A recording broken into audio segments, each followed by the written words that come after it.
Title, Ang Alaga ni Lola Soling. Si Lola Soling ay kilala sa kanilang barangay bilang ang babae ng mga pusa. Sa maliit niyang bahay sa may gulod, halos 25 pusa ang kanyang inaalagaan.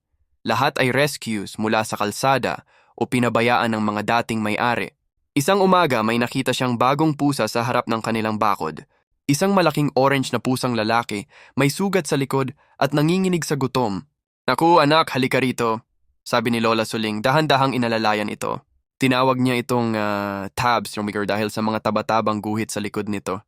Original ang sikreto ni Tabs. Dahil sa laki at itsura ni Tabs, parang may ibang ugali ito kaysa sa ibang pusa. Hindi ito mahilig sa isda, gusto nito ang karne.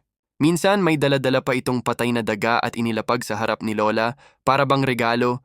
"Salamat Tabs, pero hindi ko kakainin yan," sabi ni Lola, tawa lang. Ngunit isang gabi, may narinig siyang kalabog sa labas. Lumabas siya at nakita niyang may nakasunggab na magnanakaw sa kanilang bakuran at hinahabol ito ni Tabs. Ang laking pusa, parang leon ang dating at takot na takot ang magnanakaw.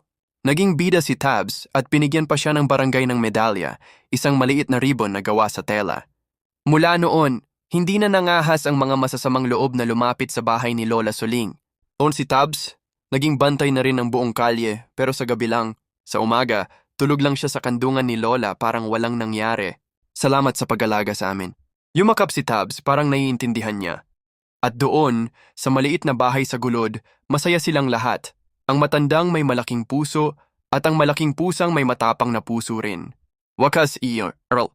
Ang tunay na bayani, kahit ano pa ang itsura, ay nagmamahal at nag-aalaga. Gusto mo ng mas mahaba o may ibang tema? Sabihin mo lang.